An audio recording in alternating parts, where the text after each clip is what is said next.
Olá, estamos dando início ao curso Ensino, Gestão e Docência. É um curso de extensão que será composto de 6 aulas, né? E eu vou começar me apresentando primeiramente. Meu nome é Francine Selbach, sou bacharel em administração, sou especialista em gestão de recursos humanos e sou graduanda do curso de licenciatura em sociologia da Uninter. Inclusive, esse curso, ele faz parte do currículo do meu curso, né, que seria o estágio em gestão e docência. Então, na primeira aula, nós vamos começar falando de gestão escolar. Vamos primeiro abordar alguns conceitos, né? Antes de falarmos de gestão escolar, vamos falar o que é gestão. Gestão seria o ato de gerir ou administrar. Conforme Libânio, a gestão é a atividade pela qual são mobilizados meios e procedimentos para se atingir os objetivos da organização, envolvendo basicamente os aspectos gerenciais e técnico-administrativos. Segundo Ferreira, citado por Grochowska, gestão é administração, é tomada de decisão, é organização, é direção. Relaciona-se com a atividade de impulsionar uma organização a atingir seus objetivos, a cumprir a sua função e a desempenhar o seu papel. Então, esses seriam os principais conceitos de gestão. Também se fala em gestão educacional, porém, a gestão educacional ela é muito mais abrangente do que a gestão escolar, porque ela vai além da gestão escolar e ela se interrelaciona com todos os componentes de uma política de educação, envolvendo sistemas de ensino, a direção, as diretrizes educacionais e os projetos político-pedagógicos das escolas. Inclusive, mais adiante, nós vamos ter uma aula dedicada especificamente para o projeto político-pedagógico da escola. Então, falando agora especificamente em gestão escolar, né? A gestão escolar ela pode ser classificada pelas dimensões pedagógica, administrativa, financeira e de recursos humanos da escola. Na gestão escolar, o principal objetivo deve ser a interdisciplinaridade, em que os conteúdos e aprendizagens visem promover o desenvolvimento humano das pessoas, numa visão abrangente, nos aspectos cognitivos, psicológicos, sociais e etc. A participação de toda a comunidade escolar é primordial para a obtenção dos resultados almejados. Deve contar com o envolvimento de todos, né? A comunidade escolar é formada pelos pais, pelos alunos, pelo corpo diretivo da escola, pelos professores e pelos demais funcionários. Então, as dimensões que fazem parte da gestão escolar é a gestão pedagógica, né, que está ligada diretamente à atividade fim da escola.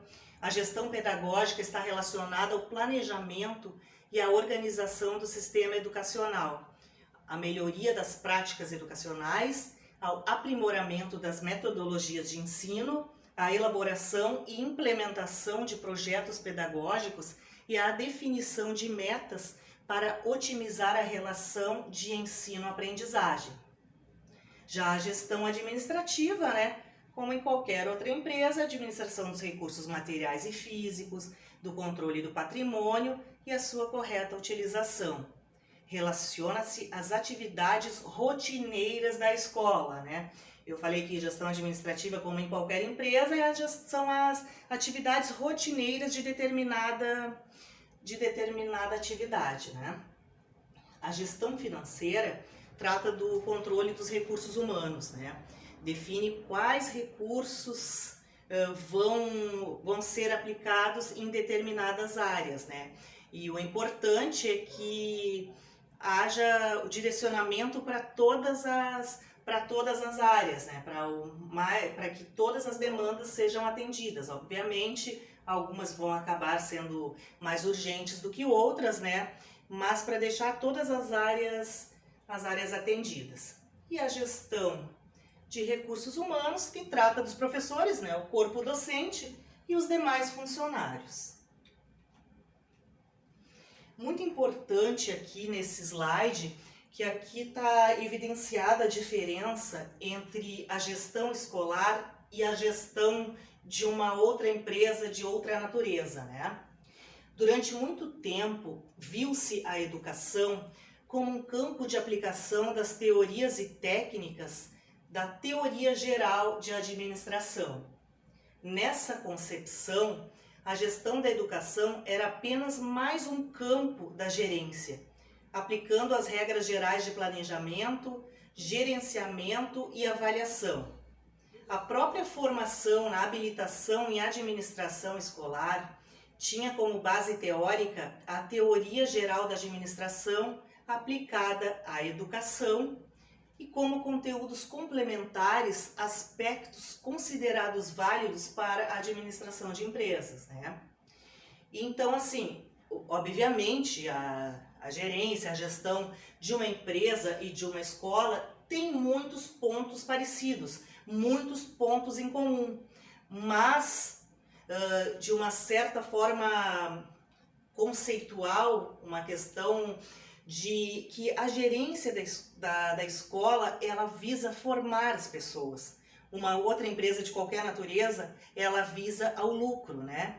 Então, conforme consta naquela citação ali, a gerência de empresas, embora tenha aspectos parecidos, né? Como definir e garantir a consecução dos objetivos, proporcionar meios para o seu funcionamento e etc., é totalmente diferente da gestão escolar.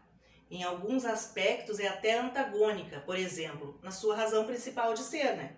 Caso a gerência da empresa visa o lucro e a gerência escolar visa formar as pessoas, né? E isso é uma grande responsabilidade. Toda empresa de qualquer natureza, de qualquer atividade, tem a sua responsabilidade. Mas quando estamos lidando com pessoas, né? Não sempre tem que fazer o possível para que sejam atingidos esses objetivos, porque estamos formando pessoas, são crianças, são adolescentes que estão em desenvolvimento, e como que essas crianças vão ser para o mundo, né? Então é muito importante valorizar muito a questão das pessoas, né? Porque para formá-las, a escola precisa oferecer oportunidades para que as pessoas se emancipem, construam sua liberdade e responsabilidade. Até porque na escola não é como antigamente já se pensou a educação como uma doutrinação, apenas como transmissão de conhecimento. Não, a educação de uma pessoa, ela abrange diversos aspectos. São aspectos sociais, são aspectos cognitivos, são aspectos psicológicos, né? Então, a gente, assim como o pai e uma mãe criam os filhos para o mundo, a escola também cria os alunos, criam as pessoas para o mundo, né? E, portanto, a gestão escolar tem como principal função garantir a emancipação das pessoas. Opõe-se a uma gerência a qual, na forma capitalista de produção, exige a exploração das pessoas, né? Então não é uma linha de produção que vão ser colocados os alunos, todos são do mesmo jeito, todos são do mesmo tamanho, da mesma forma, fazendo uma comparação como se fossem peças, como se fosse questão de uma indústria, e realmente não é muito diferente, né? Estamos lidando com pessoas. E vamos falar então do papel do gestor escolar. O gestor escolar, ele exerce um papel fundamental para garantir o sucesso de uma instituição de ensino. Seu papel é de assegurar o bom desempenho da escola e de encontrar soluções para os desafios que prejudicam o aprendizado dos alunos. Além de funções administrativas e gerenciais, o gestor também exerce outras importantes funções, como liderar a comunidade escolar, assumindo a mediação e a coordenação de professores, pais e alunos durante a elaboração e a execução do projeto político-pedagógico. Portanto, é importante que a gestão escolar crie um ambiente que incentive a participação ativa de todos e que garanta a melhoria da qualidade de ensino. E vamos falar também agora sobre os tipos de gestão. Temos a gestão técnico-científica, que como o próprio nome já diz, é algo bem objetivo, né? A questão técnica. a questão formal, se pensa só em regras, em regulamentos e em leis.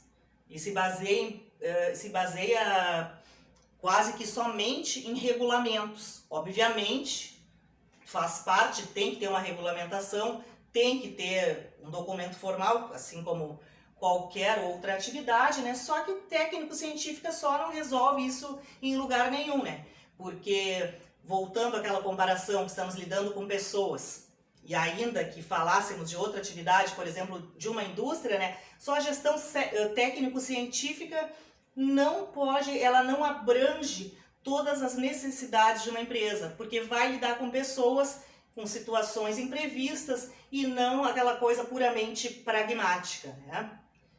Aí no oposto, nós temos gestão autogestionária, né? Então, assim que todo mundo faz uma parte, mas fica meio ingerenciável, pode-se dizer assim, porque acaba não tendo o papel centralizado em uma pessoa, no gestor escolar. Então, muitas vezes as áreas acabam não se comunicando e acabam gerando conflitos e fica confuso, porque assim como a gente não pode ver só uma questão pragmática, questão técnico-científica, também autogestionária não funciona, né? Tem que ter um meio termo, né? No terceiro tipo de gestão seria a gestão interpretativa, né? Que seria mais ao sabor do vento. As situações vão acontecendo e o gestor vai resolvendo. Isso também não é uma boa forma, porque tudo tem que ter um planejamento, né? Para as coisas funcionarem bem. E temos o tipo de gestão democrático-participativa, né? Que seria a ideal. Inclusive a LDB, a Lei de Diretrizes e Bases da Educação Nacional, ela preconiza a gestão democrática, né? Então, o modelo da gestão democrático-participativa é o que está em consonância com a LDB. De acordo com Grochowska, a gestão democrática tem como princípio a participação de toda a comunidade escolar na gestão da instituição de ensino. Requer o envolvimento de pais, alunos, professores, diretores, coordenadores pedagógicos, funcionários da escola. Então, cada um tem o seu papel. É um grupo onde ninguém age sozinho, cada um dentro do seu papel, cumprindo a sua função e podendo participar para acrescentar alguma coisa para a gestão. Então, temos vários documentos norteadores da educação nacional. Os principais são a LDB, que é a Lei de Diretrizes e Bases, e depois uma outra lei que vem complementar a LDB, que trata do tão falado novo ensino médio, né? Temos o PNE, que é o Plano Nacional de Educação, temos a BNCC, que é a Base Nacional Comum Curricular, é um documento de 600 páginas, né, que prevê todas as atividades, todas as habilidades, todos os conhecimentos que têm que ser adquiridos, desde a educação infantil até o final do ensino médio, né? No caso, toda a educação básica, que seria educação infantil, ensino fundamental e ensino médio. Essas três instâncias compõem o ensino básico.